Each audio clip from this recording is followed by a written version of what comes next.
Hi, my name is Don Ross. I'm the Vice Chair of the Frontenac Arch Biosphere Network and a board member with the Frontenac Arch Biosphere Foundation.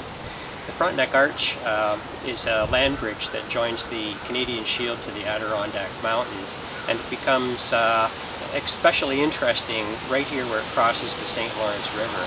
So our program area is really all about helping build sustainable communities and protecting nature and environment in an area that's about the size of the province of Prince Edward Island. You could put 2 New York Cities and 2 Torontos inside of the region that we work with, and so therefore it covers a pretty large and diverse group of communities. We work across about 15 municipalities in the region, and one of the key projects that we work with is trails, because all trails lead to something that's fascinating and very interesting. We learned from the Ontario Trails Council people that they feel that this is one of the 3 best trail region opportunities in Ontario, and within the region is one of the 3 top hiking areas in all of Canada. So there's opportunities here that extend past just the usual concept of what trails are all about. But within this region there are snowmobile and ATV trails, there are cross-country trails, there's hiking, cycling, paddling, all sorts of manner of getting around. In an area that has such a diverse natural environment as this, and with the topography that we have, the opportunities are phenomenal, and is something that has yet really to be realized. Here we are within a 5-hour drive of 53% of the population of Canada, and if you extend that out to an 8-hour drive, there's 85 million people within our backyard.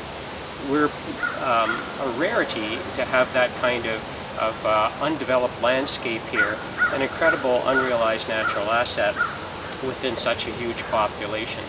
So what we've been working with over the years as the Biosphere Trails Council, the region's member for the Ontario Trails Council Network, is to work with about 40 organizations and interest groups all about connecting trails together. We don't own trails. Those are things that often belong or are done by any one of these 40 organizations and community groups that we work with. And that includes municipalities, of course, because they have a lot to gain. A really important key concept of this is that it's rare that a trail begins and ends within any individual municipality, but rather they cover across this really diverse landscape. And so much of the work that we do is connecting the dots, in a sense, to try and pull that whole trails network together. And that has enormous economic potential. If you look into the surveys that are done by the Regional Tourism Organization, the Great Waterway in this particular region, their surveys show that 85% of the people that visit this region come for experiences that would be based on the landscape. Only that tiny small percentage of 15% are those included in the group that come to go golfing or shopping or things like that. People expect to see an experience on the landscape here, and here we are with authentic Canada on our fingertips and on our doorstep, and something to work with. So it's not just the trails themselves, though, that are really key things in terms of development of this potential. There's all the things that make a visitation to those trails possible, and that's where municipalities, I think, could play a particularly strong role.